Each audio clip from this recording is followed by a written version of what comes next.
A year and 9 months ago. Yeah. Oh boy, oh boy. Yeah.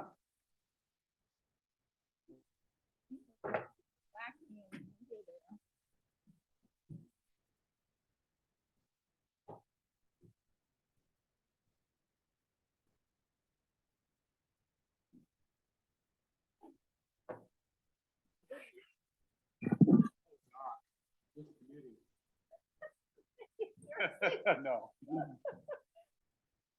Hello.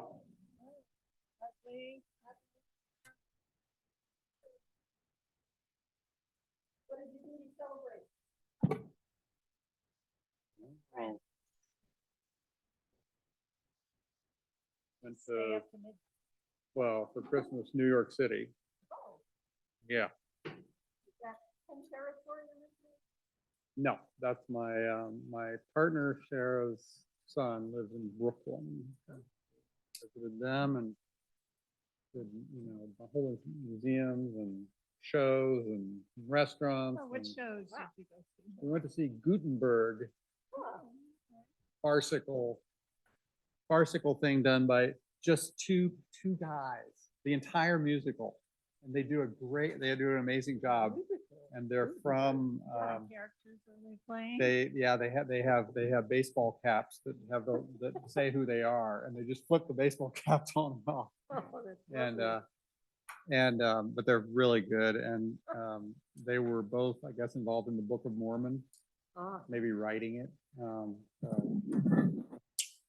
Yeah. That's pretty fascinating. I saw one thing on Broadway once, which I'm especially obviously that's who I would be. And Leonard Nimoy was playing. Oh, yeah. Psychiatrist, and it was like, he Oh, was wow. so good, he made Oh. me forget that he was He was Leonard Spock. Nimoy. Uh-huh. Yeah, it was just lovely. That's impressive. Cool. That's very cool. Sounds like anything. Have you gone on that Skyline thing I've heard of? And there's some sort of Highline Park or Skyline Park in the city. It's the old one of the old Oh, subway yeah, lines yeah, that's yeah. been The, turned into yeah, the yeah, yeah. Green The Line. skyline. Yeah, yes. I've walked along there. I think it butts up the High Line. Yeah, butts up again. Right. The Whitney is right along there, and we went to the Whitney and then walked on the thing. Yeah, no, that's cool. Yeah, I gotta see that sometime. There's supposed to be similar ones. Ronnie. here in San Francisco. Can you hear us, Ronnie? Yes, I can. There's two. Oh my new gosh, parks. it's so loud in here. I don't know what they do to. You see it over at Salesforce has a park that's I can be quieter. over at the Presidio. They've built these two parks and top of the Could you say something? Yeah, can you hear me?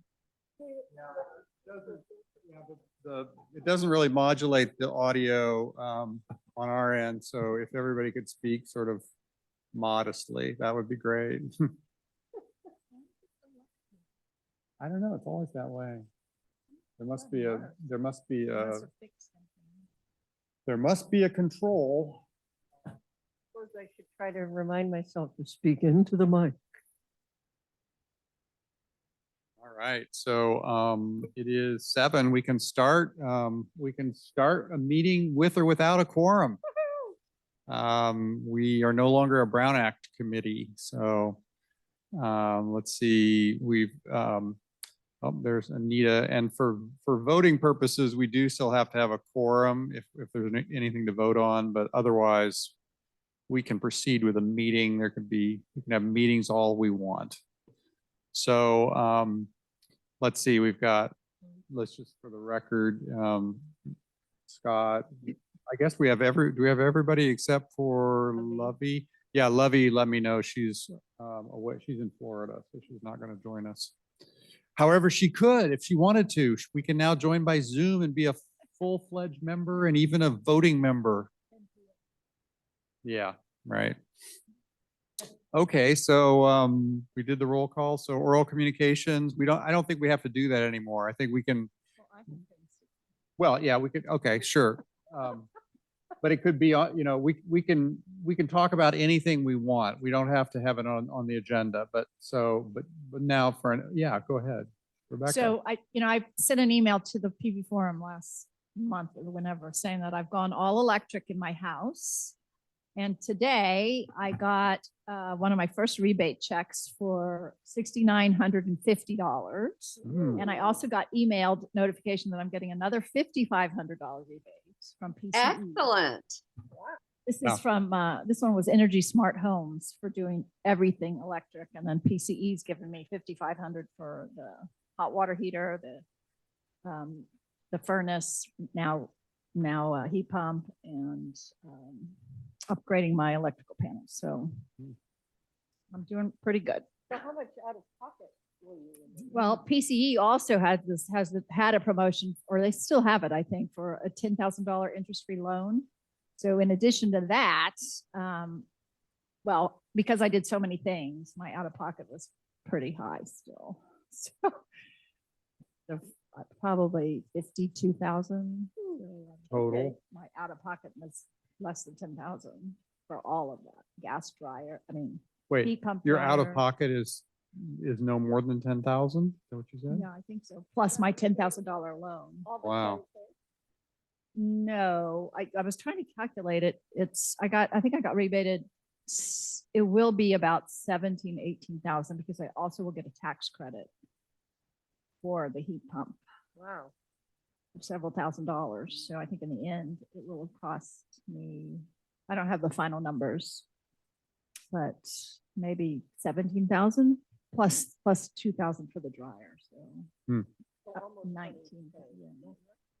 For a Oh, water that's a heater, lot. heat pump, Yeah, and gas dryer. So, and my new electrical panel. So, great. Rebecca? Jane? yes. Sorry. Go ahead. Oh, just a request, Anita, for some Yes. reason, the audio on our end is super loud, so if people could just Okay. speak. Yeah, no, it's okay, but just speak Maybe. modestly. Yes, thank you. Okay,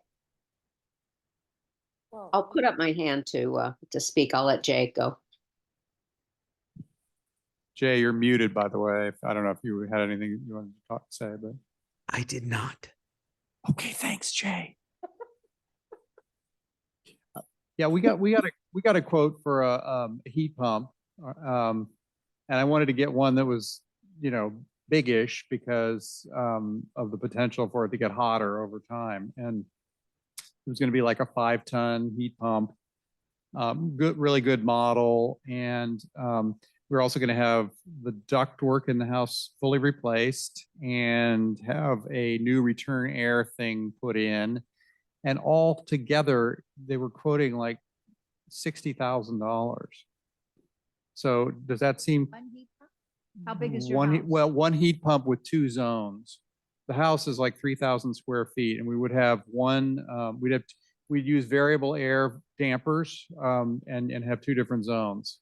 But to me, it seemed like Pretty Portola Valley, and I wasn't totally shocked, but it sounds like it's way different than what you found. Well, my system was pretty complex because I have radiant heat and forced air, and then I have water. So I went with an air to water heat pump. So it was much more complex than your standard regular heat pump, More expensive, you would think. one would think. But you're looking at just a forced air, right? Correct. Air side. And you only have one compressor outside, Correct. and then inside you had an air handler. You'd have the air handler inside With 2 and zones. with 2 2 zones. zones. Yeah. It's- Or maybe it was just a Cadillac quote. I don't know. Well, but- do you know what type of machine you were looking at? Oh, company Lennox, was? maybe Lennox. Lennox. Top of the line Lennox 5-ton, I think. I don't know, but I can share with you some of the quotes I got. Yeah, I'd be interested to know. Because I also got a couple quotes for just getting rid of my radiant. Some of them suggested I do that. I'm like, okay. And that I think was like a 40,000 quote without radiant, just forced air throughout the house Mhm. with air conditioning. Well, that's okay, My house is about as bigger than yours. but would 3 that have zones. required new ductwork? No. No. The ductwork. So we were is going to probably replace it. pricey, So yeah. replacing all the ductwork is 15K. So Yeah, that's so then you're probably back in the ballpark. maybe it's, yeah. yeah, It's the ductwork that kills you because they have to open up so much of the right. walls. unfortunately. Yep. I love that you guys Scott. are leading the way. Hmm? I love that you're leading the way. telling us Oh. what to expect cost-wise. Yes, Jay? My was a 4-ton 2 years ago. And no duct work, no nothing. I think a good machine, but not necessarily the best. And this was the mid-20s. Okay, mid-20s. 4-ton, decent, no ducts, no nothing. Yeah, okay. Well, yeah, we may have chosen, Ismerian, was the, well, we probably shouldn't talk about specific contractors but anyway, blah, blah, blah. But yeah, maybe it was just a high-end quote. Hey, yes, Anita? Rebecca, did you also start with adding insulation and sealing your house, or had you already done that? So unfortunately, I did it backwards because my hot water heater failed. So I didn't Yeah. have the luxury of doing all sorts of stuff. So in a normal world, you would go and make sure your house was completely insulated and air sealed. Mhm. And unfortunately, I didn't do that. So I expect my electric bills to be rather high because of that. And that's on the schedule for this year. I'm hoping that we'll be able to insulate my ceiling, put in solar and air seal the walls and replace the windows. But that's, it's all very expensive. So I dread dealing with that because I guess I'll have to go through the ASCC if I change my windows. So that adds another layer of expense and time, hassle. So we aren't, we're not supposed to talk about specific contractors, but privately, person to person, we can do that. I can Yeah. get some recommendations on, okay. Sure, I can provide all the company. I talked to 3 or 4 or 5 different companies. So Great. I got a range of quotes. Yeah, I might want to get ideas of contractors from all of you. And because I think we're going to want to get some other bids since that was so high. Yeah. Okay, any other announcements or basically anything that we'll go through the agenda, but if is there anything that's not on the Oh, yeah, agenda? I have one other thing. I've signed up for at least for the webinar, the seminar, to be a potential switches on ambassador. So they're looking for people they're providing training, I guess, next week for Switches On. Switches On is the California department that's handling the electrification for homeowners. So they're looking for people to act as ambassadors. So the training is next week on Tuesday evening at 6:30. If anybody else is interested in Switches On ambassadorship. But I've signed up for it and we'll see. And I've got an announcement and a question.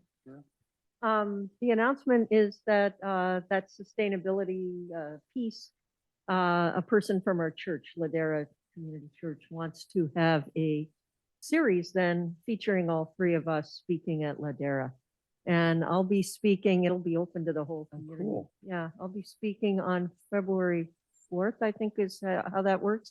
And then Armin Nuckermans and Brent Constant, she's trying to get them scheduled as well. So that will be fun. Will that be announced on TV Forum? I think she's reaching out to the forum. I don't know if she got to you yet or not. It's Linda Dre Nightingale who is coordinating it. She's got fantastic follow through. She's also putting it in the almanac. So yeah, Great. it should Oh, be that's visible. awesome. Yeah, that's fun. cool. And you're all welcome, obviously. What day is it? It's a Sunday and it's during what they call the second hour of church. So it's 11 a.m. Okay. Oh, Which so is- it'll be during the church service? It's after all the service is done. I see. Yeah. Uh-huh.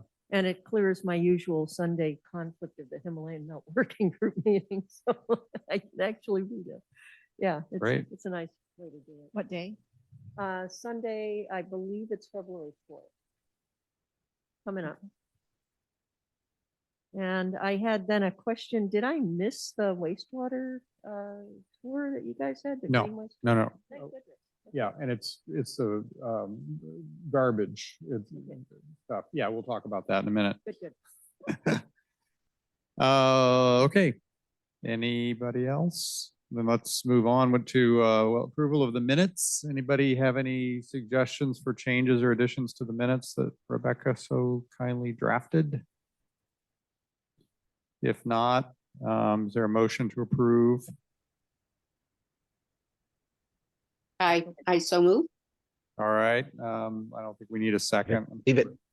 Yeah, okay, everybody in favor of approving the minutes? Aye. I, Anybody opposed? No. Okay, great. All right, let's jump to old business. We just have left this sort of in the form that it was when Brandy was reporting back to us. I didn't hear from Jeff Alves. I think he's just totally overloaded, but so anyway, let's just go through them one by one. The Cal Water smart meter rollout.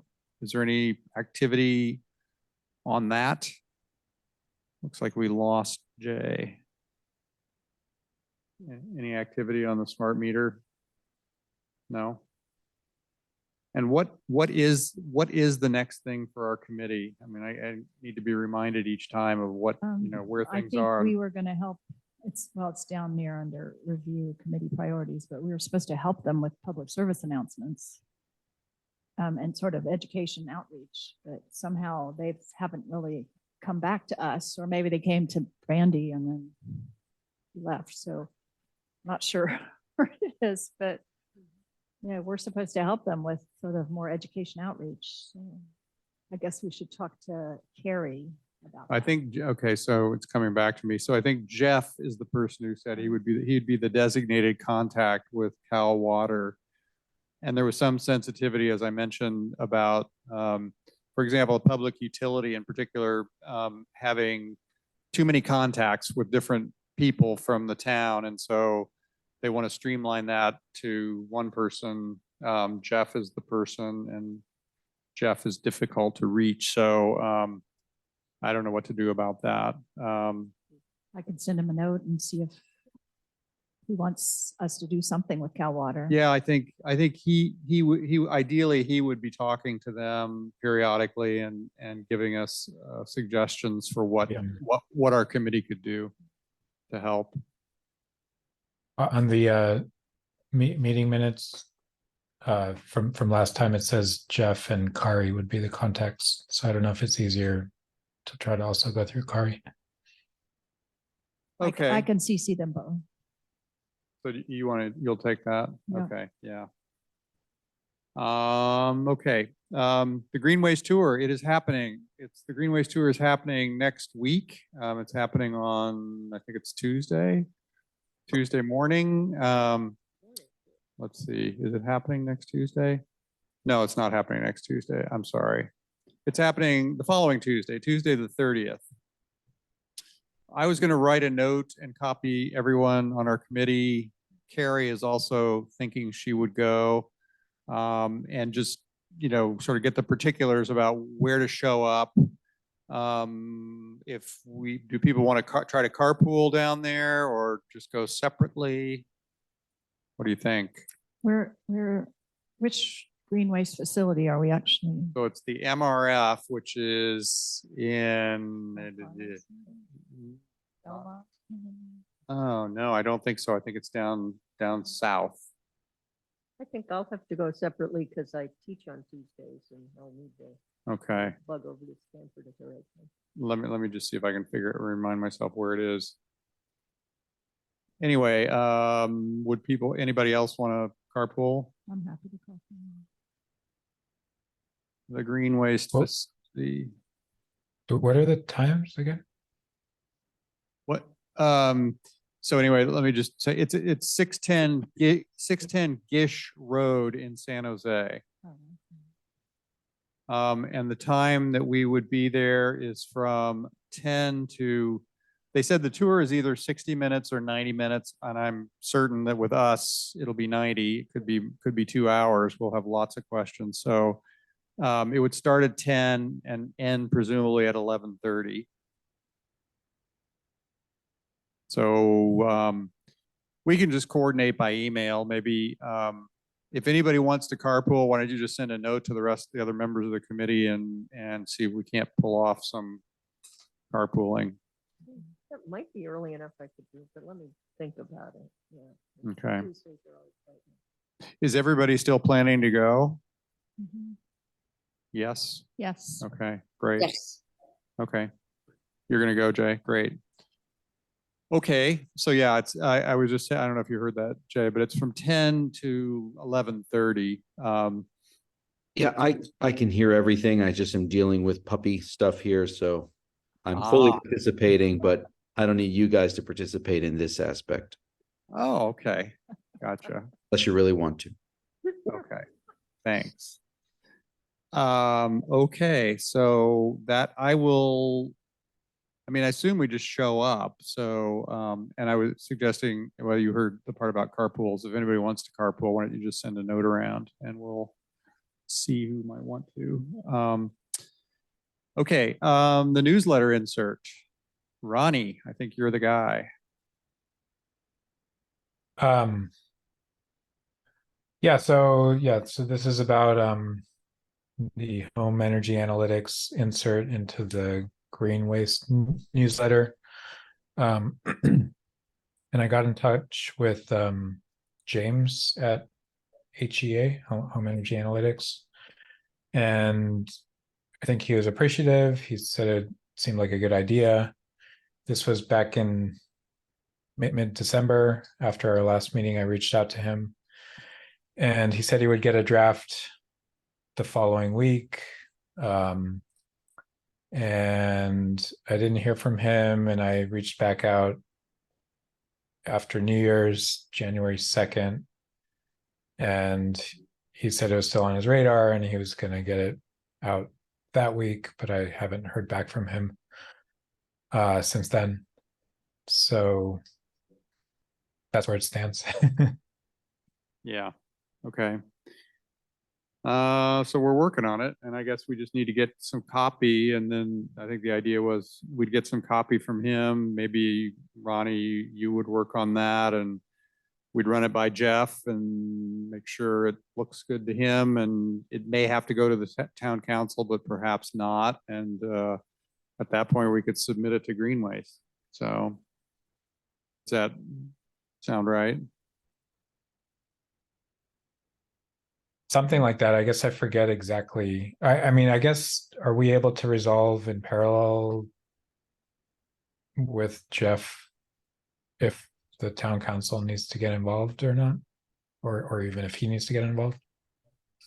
I think somebody from the town would want to be involved since it's going to go out for the town, you know, under the auspices of the town. But and I did pose the question to him of whether it needed to get council approval, and he wasn't sure about that. So, Okay.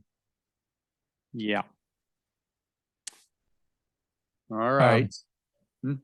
Yeah. Do you think I should, I guess, nag James again? I would. Yeah, I definitely would. Personally, in a nice way. Right. Okay, climate action plan. So I think our conclusion was that it's going to be a while until there's a sort of receiving party in the town staff who can work with us on the climate action plan and carry it beyond what Brandy and her intern developed. And in the interim, though, we could be better educating ourselves about climate action plans. So I think Ronnie, maybe it was you who sent around links to the San Mateo and the Woodside climate action plans. And so the reason this is on the agenda is so that we can just talk about it. You know, any observations, or, and I don't know whether we want to just do that each meeting or whether we want to sort of set a work project for ourselves. Like, you know, we're all going to read it. We're all going to read those two before, 2 months from now. And then we're going to come to one meeting and really, really talk about them and how we think they relate to what Portola Valley should have. So I'll stop there. Sounds like a good idea.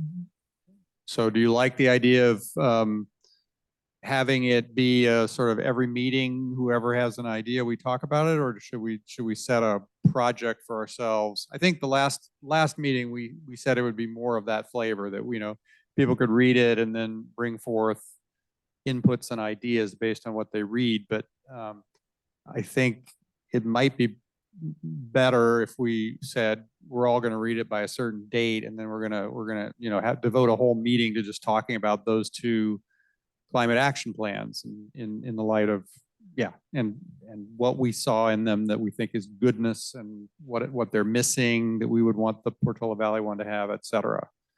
So I would propose doing it as a structured sort of thing. Is that agree with people? Yeah. Yeah. Yeah, I I prefer it be structured.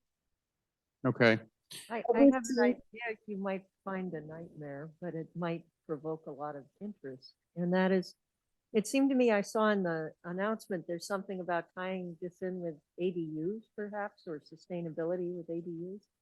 If there's a way that we can team up those ideas, it might lead to more sustainability for the town, and it would certainly lead to more engagement. Some of it might be hostile engagement, but it would be more engagement and Mhm. interest. And so you can regard this as a nightmare proposal of, well, let's add on something controversial or something that could really be great. Mhm. Yeah, that's, Your choice. yeah. So let's plan to have a meeting, some meeting in the future be just devoted to our reviews of those two climate action plans. How far off in the future should that be for people to feel like, yeah? Have we seen do we have the action plans yet to review? Did I miss something? Yeah, I think Ronnie sent out an email with the links to both of them. Sorry, I missed it. Okay, I'll look for it. Okay. 2 months from now, 3 months from now, what do you think is a reasonable time? I mean, they're beefy documents, beefy enough that it's going to take a little effort to read them and think about it.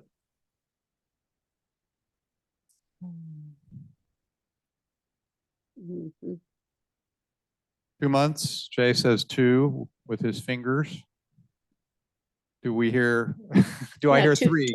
Do I hear 6? Give me 7. It's good. Okay, 2 months, 2 months from now. So not next meeting, but the meeting after, which means the meeting of, this is January, February, March, the March meeting.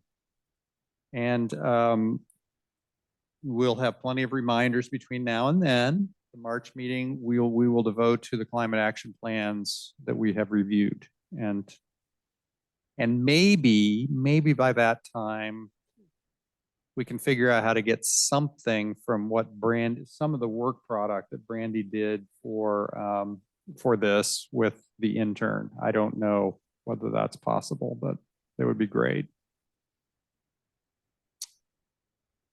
Okay. That's it for that topic. The reach code opportunities. So there was a question about whether the reach codes implementations of Portola Valley really go far enough. And to figure that out, I think Rebecca suggested that we get, I don't know how it originated, but we wanted to see whether other municipalities have things that are significantly beyond Portola Valley. And Brandy was going to think about that, and she left. And so Jeff offered to talk to PCE about it. I guess people at PCE should know that. And I tried to reach him before this meeting a few days ago, and he has not responded. So I don't know what else to say on that. Is there any other? Yeah, that's. That's mainly to do with existing houses. That's where the biggest opportunities are. Mhm. But what is there? I don't know. And could you educate us about what a reach code is? What does the reach, the word mean? And Well, the state passes building codes and energy codes. Mhm. that are sort of the minimum that communities have to abide by. And they're upgraded every 3 years. It's a cycle every 3 years. And literally from the day I actually went to a talk about the energy code last week, literally from the day one is approved, they're already starting on the next cycle. So it's kind of constantly interleaved. Mhm. And they had some links, which I can send around to people for the next codes that they're planning for the 2028 cycle. Because the 2025 cycle start, the new rules start next year. So Those are the ones that are the standard for the state. they're the standard for the state, and then the town has the option to pass what's known as reach codes, so they can go and ask for something more, more rigorous than what the state minimums are. And so our town has passed some reach codes, one of which was the all electric. I believe that's a reach code for our town. It may be in the next cycle for the energy code that's coming up already. So it's no longer a reach code. So it's up to the communities to pass that, something more rigorous than what the state requires. Now, California already has been requiring each cycle, pretty rigorous energy code Mhm. upgrades compared to most of the country. Is it true that Palo Alto is known as being quite aggressive in that respect? I don't know that. And if one wanted to Jeff talking to PCE people would be great if he doesn't have time to do that. Are these things written down as literally as reach codes? Like would Palo Alto have, something that's even with I that believe, nomenclature? I want to say, what is Bayren? Bayren has a reach code template that they created that then Portola Valley chose things out of that reach code originally. So it's actually Bayren, which is the group that is all the utilities in the Bay Area have bonded together to come up with a model reach code language. So they're the ones that would have the data for that. And then I can send around the links that were provided in this talk that I went to last week for the next upcoming cycle of what they're considering, all the new Well, that would be, codes that they're recycling, because we could obviously recommend that we do those things in advance of when they actually get in advance of the implemented. update. Right. Okay, Whether or not the town has bandwidth to handle that, I don't know, but right. um, That but would be certainly- helpful. That would be useful. And then, is talking to somebody at Bayren to get a summary of, do you think somebody at Bayren would likely have knowledge of the different probably, I don't municipalities know. and It what would they're, be great if we had Brandy's contact for who she was dealing with, but well, sort of, yeah. I mean, she's in It's Woodside. not her but, job anymore. Just- getting somebody to respond is not easy. Okay. If you go to the PCE, actually, can I share something on the screen real quick? Sure. Yeah, sure. Let's see. Do you have screen sharing privileges or do I need to grant them? I think I can do it. That's working. Can you see this? That's working. Yeah. So yeah, this is the Peninsula Clean Energy reach codes. They have this section, what are reach codes? And then they have this thing, communities that have established them. And so Portola Valley is here, Palo Alto is not here. And then there's this section here, reaching beyond new construction, where Portola Valley is here again, recently passed reach codes, which include cost-effective requirements for existing. So, I actually think that we're out in front of the pack. Mhm. Palo Alto is not in PCE. Oh, okay. Yeah, you're right. Santa Clara County. Yeah, I did see. Palo Alto website has this green building code requirements. Reach codes went into effect January 1st, 2023. Yeah. So I guess I don't know, Rebecca, are you saying are there a whole bunch of different reach codes or different levels, or is it you either adopt them or you don't? I'm not sure. I about believe that. I believe there's a whole bunch of them that can be considered. Yeah. Uh-huh. Think if you wanted Palo Alto, Gil Friend used to be awfully active there. At least I know that name. Mhm. Okay, well, looks like there's a place to start. So I guess, Great. I can, yeah, why don't, yeah, if you don't mind sending that around.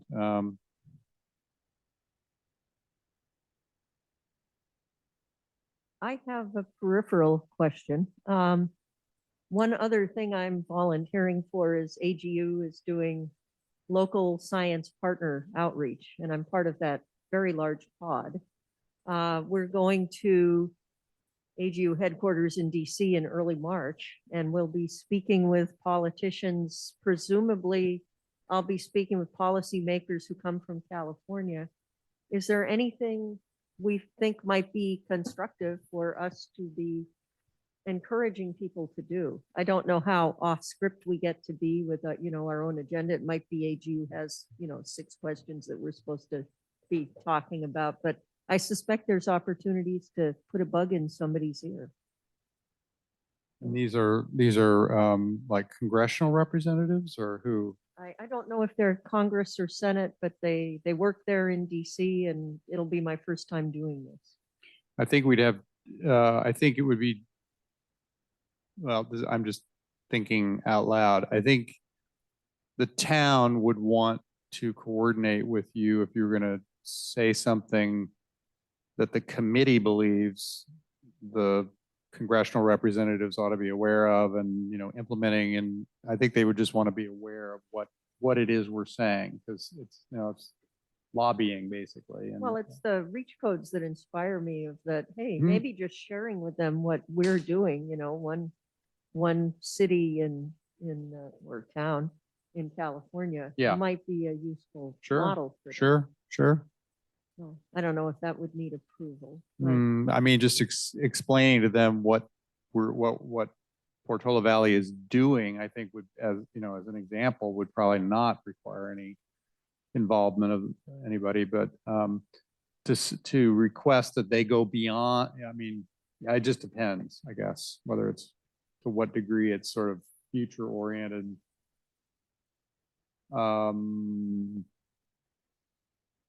So, and then you'll be representing which organization? AGU, the American Geophysical Union, I see. Okay. Um, as one of something like 100 or 160 of us. hmm So one voice, but I would be delighted if I helped one politician understand that natural gas is pretty much equal to methane, and no, Mhm. that's not your friend. Mhm. Think fundamentals that they may not be getting in their busy lives, worrying about, keeping the government running. Yeah, I think there are probably lots of opportunities for education of that sort. I don't know whether there's anything I'm not sure. Are you asking for us to come up with some specific ideas or? I too am just thinking aloud, thinking Mhm. this is a group that certainly is interested in sustainability, and what would it be that you would think a politician might not be aware of that could be very helpful for them to know? But wait, this town in California is doing this. Okay, Why can't we? Yeah. That sort of thing. that's good. When do you go? March 3rd through 6th, I think.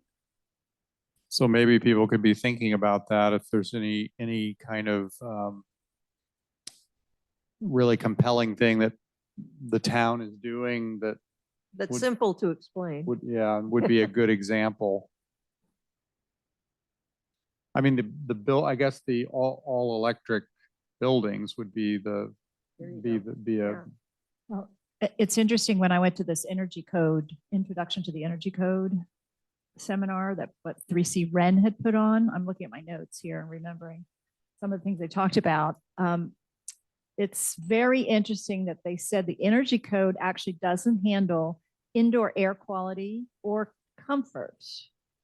2 things that most consumers and homeowners consider to be very important. So it also doesn't deal with planet survival, the planet saving type of changes.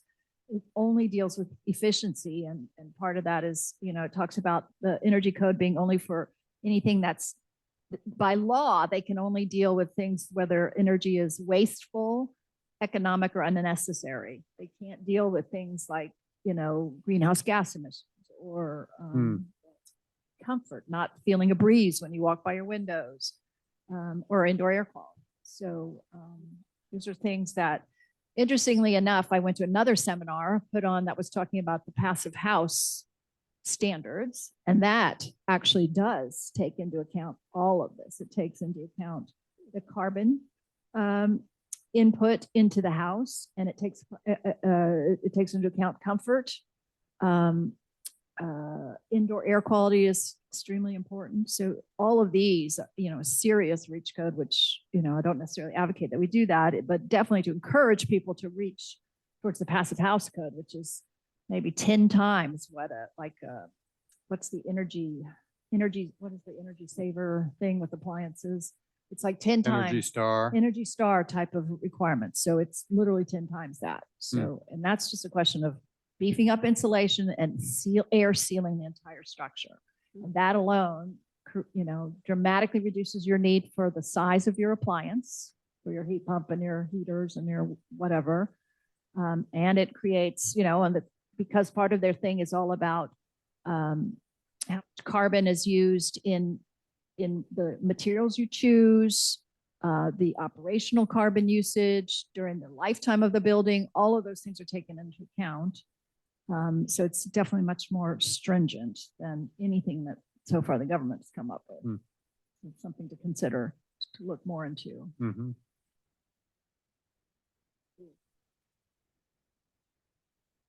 So so we've been on reach code, so we now have a pointer to some good reading. Thanks to Ronnie looking at the PCE website. Do we want to look at that and then come back with, I'm not sure what the next step is for this one. Well, I think we should come back with it at some point in the next few months. Maybe. Well, maybe it's another, yeah, okay. So maybe it's another one like the climate action plan where we devote a whole meeting to that, and we give ourselves several months to really digest the material, PCE website material, but other things we might find with, what different municipalities are doing. I think that's going to be the way to make progress on some of these things, is to have a focused effort. So since we have a focused effort on the climate action plan, let's go with that now, and then maybe we can take on the reach codes another month or two after that in a similar way. Does that sound reasonable? I think for the reach codes, I mean, the thing that's needed is to identify if there actually are codes out there that we haven't adopted that we could adopt. It's not clear to me that that's the case. And yeah, so any of us could try to figure that out, and then Yeah, and I mean, then we if could that is the adopt. case, then we could have a discussion about it. Maybe that probably makes more sense to have if there's one person who's willing to sort of scan through. It's a fairly significant undertaking, probably, to read these things for different cities and decide what's different. Anybody, I mean, Ronnie, are you interested enough to want to do that? Do you have time? Yeah, I'll kind of poke around a bit and see if I could find something. Well, maybe, yeah, maybe there's some place where it's laid out. What? I mean, Rebecca, you seem to believe that there's something out there that we haven't implemented, and so maybe you also, if you could point that out. Yeah, I mean, I can continue to look into it some more, but not in the next month. Okay. This may be ridiculous, but is this a job for Chat GPT? I mean, are we at the point where they can compare and contrast things accurately at all? I have no idea. Anybody have a sense of whether something that specific could Well, I know ChatGPT, you can input, or maybe not ChatGPT, or some of the others. You can input a document or two documents and ask it to compare the two, that sort of thing. But there was a limit on the number of pages that could handle at some point. So Hmm. I'm not sure where it's at now, but It just sounds so tedious and it sounds so automatable. But not by me. Okay, well, it sounds like just doing some more sleuthing. Ronnie, if you and Rebecca are willing to do that and just see whether there's a way to get to what we need, which I guess is the clear view of what's out there that goes beyond what Portola Valley has, then that could be useful. yeah, I think part of it will be dependent on us, the town actually hiring a new building official. Because the current one is scheduled to stop working in February, I believe. So I know they're looking for a new person. So Laura left and there's somebody else leaving? Well, the replacement for Lauro is on a temporary. He only is working 20 hours a week, John Biggs. So he's, because of his CalPERS, his pension or whatever it is, he's only allowed to work a certain number of hours. So he's scheduled to end in February, which is why they're trying to get the housing element done under his purview. So I know they've listed the new position out there and they're supposed to start promoting it more to actually find somebody. So I don't know Wow. what the status. So until we have a permanent person in there, I don't think we'll be making any changes No. to any. No, we're no code changes recommended by our committee for a while. We have to get through the housing element code changes. Okay, So so it so sounds we've like kinda got a long it's a time. background activity. yeah, maybe we'll revisit this summer or something, early summer. Okay. I- Uh-oh, Ronnie?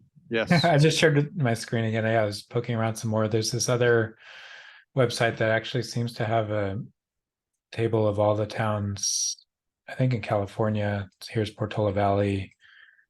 This is the 2022 code cycle, and this is what we've adopted. You can download it here. And then, so here there are like, Palo Alto and all the other.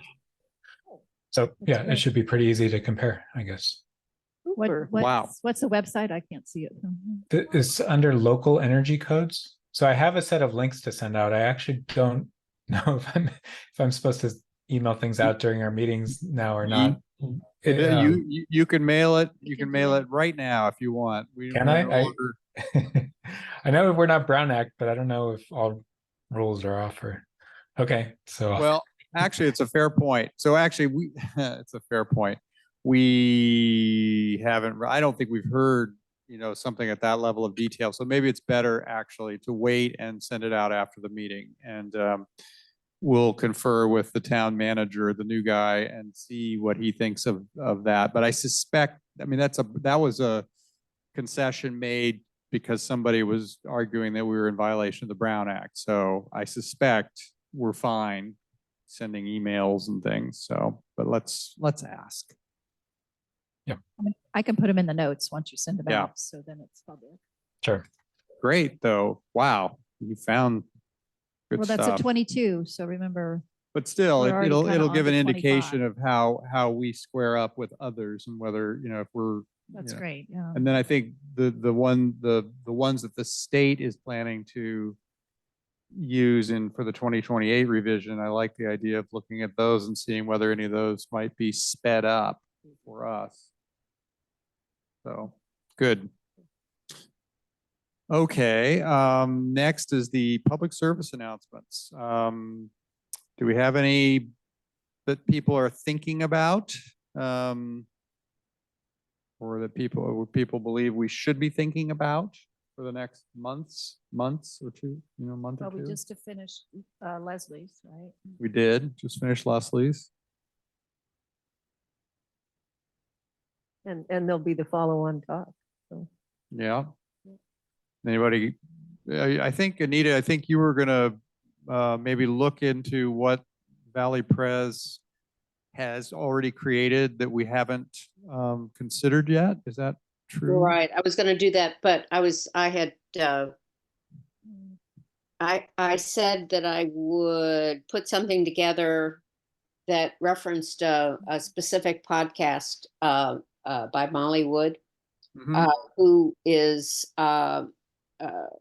interviewing mainly startups that are working in the sustainability space, and they're all positive stories. They're stories about things that are truly possible and have started development.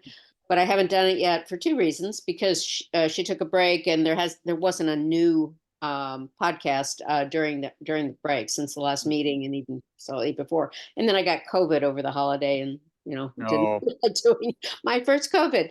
I'm fine. I mean, that was a while ago, but anyway, I still intend to do that. Okay. And so that's part of that was next on my radar to do, to write something Great. up. Yeah, that's great. Any other topics? Why go electric is one that's, I've been percolating in my head a bit. But now you have done it, right? So now you can speak from the heart and from the practical. And yeah, Well, pocketbook, I mean, I think it's important to realize that when you go all electric, you can't really expect to save money in the short term. Because the price of electricity is going up and the price of gas actually might be going down a bit. So even though you're putting in something that's 4 times more efficient, doesn't necessarily mean you'll save in the short term. In the long term, for sure, because the price of gas is definitely going to be going up much more as all those fixed costs get spread out over fewer and fewer people. Yeah, PG&E is warning us that the rates already. Yeah, electricity's gone up something like 15% in the last couple of years. So it's supposed to go up again. So Rebecca, I think in a place like Portola Valley where most people own a freestanding home, then you can kind of consider part of going electric to be solar as well. And then in that case, then I think the net is Right. relatively Yeah. short-term savings. for sure with solar. And then when you add battery on top of that, it would be huge. Yeah. I think the majority of people who, like yourself, are going to make all these changes for environmental reasons. Solar is going to be a component. They're going to want to do that too.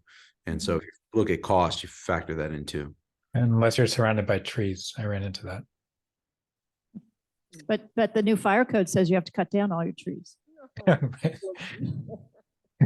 You read it, right? I didn't read that. No. Yeah, every 10 feet. You can have a tree every Oh. 10 feet. Well, these are significant oaks, so Well, that doesn't matter to the fire code. well, it sounds like for public service announcements, we have the one that Anita's contemplating. We have potentially one, Rebecca, what I know you're super busy, but maybe something on why go electric. I think as soon as we have the HEA insert, we're going to want to, associated with the newsletter, make a deal out of that on PV Forum. And the same is true for our visit to the waste facility. I would think we're going to want to write up something about that. So there's a bunch of stuff. Maybe there's nothing immediate, but there's a bunch of things we're going to be able to do in the next few months. I think we can definitely recycle some of these, not from a lazy standpoint, but what percentage of the people would have read the things that we've already sent out? Are the things that we've already sent out still relevant? Yeah. Are they still relevant and maybe could just use some updates? If somebody said, for instance, if there was, why go electric is relevant now, it's going to be relevant in a year too. And you send it out again in another year with maybe an update on what the new rebates are, or whatever. But I think we've put in a lot of work into this stuff and it's still useful. And I think it still has the potential to catch new readers if you send them out again. Mm-hmm. Another thing we could do is send out like a list and of the ones we've sent before and with links. I think they're on the website somewhere, right? Yeah. That's a great idea. Just a link with the titles. That could be something we do in the next week or two. I'm happy to work on that, collect the URLs and make sure it's complete with all the ones on the website. Isn't there and a then- page on the website? There is a page on the town website, yes, which has, for a while, it was being populated with them. I don't know whether Carrie has done that consistently, but that's another thing. So I'll take that on to make sure that's comprehensive. And then once it is, we could put out something on PV Forum with links to all those. It's a great idea.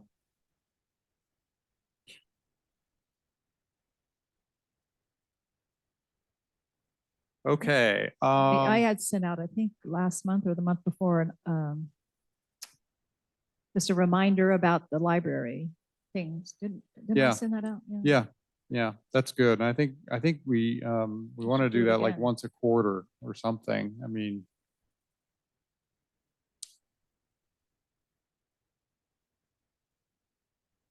Okay, so I want to jump down to D, the non-Brown Act committee. Item C is I put that in there because I do feel that the tiny homes are a huge leverage point if communities would accept them without too many hoops as a way to provide housing. And I don't know whether Portola Valley is a place to try to push that, but I was really responding to Rebecca, your post on PV Forum that there are just whether we want to make a thing of that, our committee. And the problem with that also is that we can't make a thing of tiny homes because of the fact that there's nobody on the receiving end in the town staff, essentially, at this point in time. So I don't know whether it's an opportune topic to have on the agenda right now, whether we want to talk about it or defer and until there's somebody on the receiving end. So But how are we going to get through the housing element without something like that? Well, this is specifically, I think, tiny homes on wheels yeah, as so opposed to tiny homes. tiny homes that don't have to be landed on a permanent foundation and with all the consequent costs. So, I mean, Is the house, Rebecca, isn't it just that isn't it like a San Mateo County thing that they're not allowed or something like that? I don't know if it's in San Mateo. I don't know. Or it could, yeah, I think it could be. And then the question is, well, okay, do we as a committee want to push the town to get aggressive with the county to say, look, it's an advocate. I think it's a question of advocacy. Is it something where we plus the town can have enough leverage to make a difference if there are code requirements the county is imposing that, I think Portola Valley would have its own issues with tiny homes, but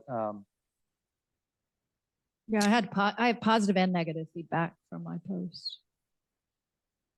But, a lot of people were very positive about, oh, that sounds like a great idea, versus there were a couple people that were, well, we don't want to turn it into a trailer trash here. But no, we're not racist. so I guess to your point, Ronnie, though, it would be good to figure out whose codes are the ones that currently prevent tiny homes on wheels from serving as lodging in Portola Valley. Is that Portola Valley codes? Is that county codes? I don't know the answer. I don't know, but obviously Redwood City has a trailer park, and Palo Alto have areas that are set aside to be trailer parks, which is not what I'm advocating, but I'd be willing to do this. I'd be willing to look into the codes of San Mateo County and Portola Valley and determine and maybe talk to people at one or both places to determine what are the impediments, what are the impediments, and are they something that could be surmountable or not, and then come back with a report on that. because one of the really positive things about them, obviously the ones that are nice, that look like little houses, little cottages, you know, the big positive is that they could also be set up as sort of a rent to own so that somebody's actually building equity in the structure that then they can take somewhere else with them when they retire or something, you know. Obviously, land is obviously a big issue. So finding land that people can live on, you know, can rent, if you will, is an issue. But aside from that, if there were properties in Portola Valley that had the space to park something like this, we're talking about 10 feet by 25 or 35 or 40 feet, you know, it's just a smaller structure.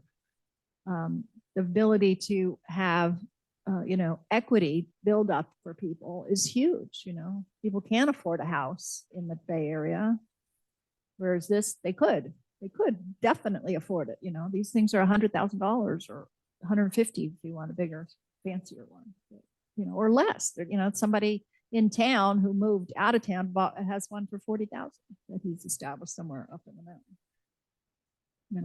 You know, we're talking about someone who can then afford a mortgage of, $1,500 a month. And that's huge, huge.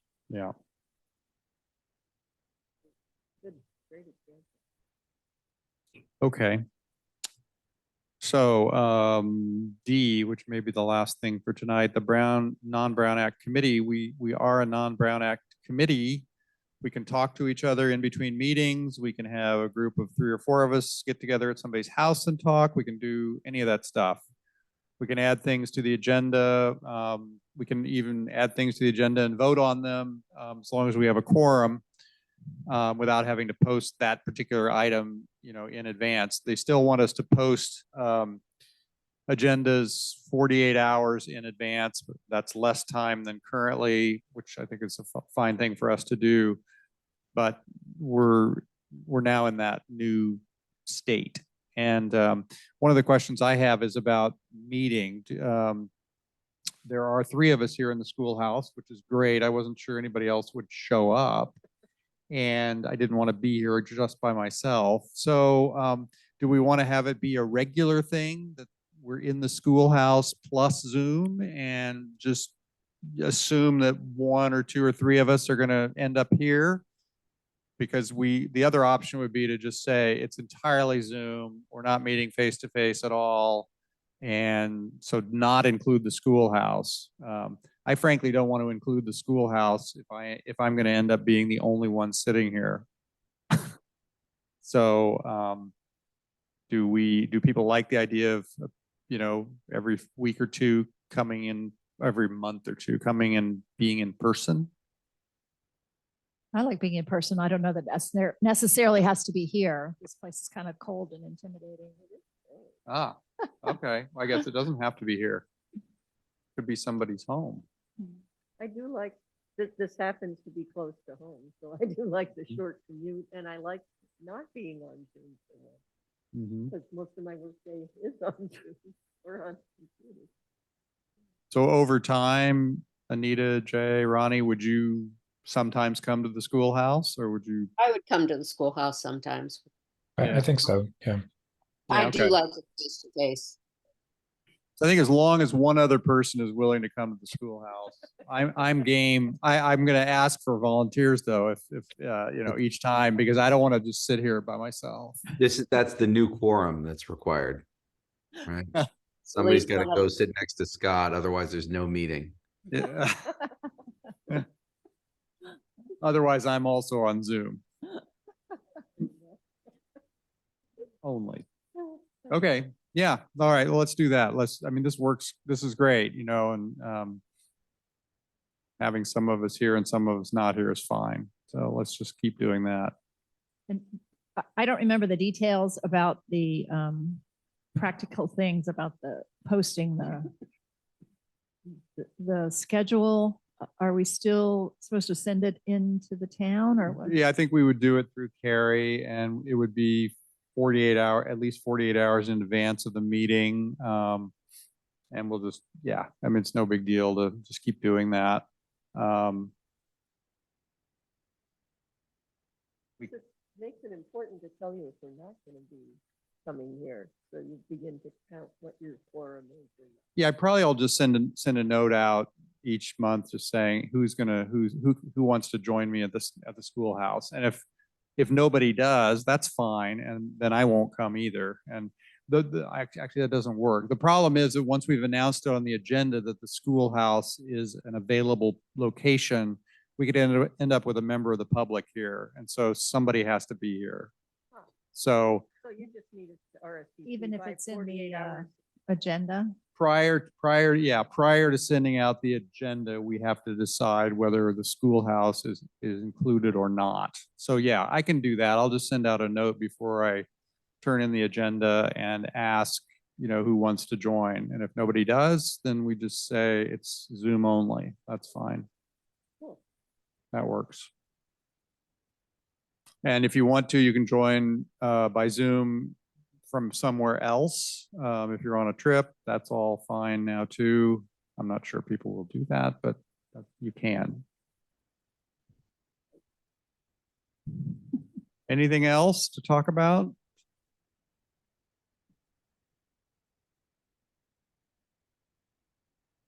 All right, should we close the meeting?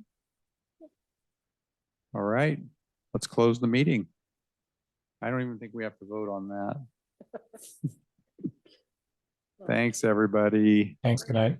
Thanks. Nice to Yeah. see you all. Take care. Bye. Thanks. Well, thanks.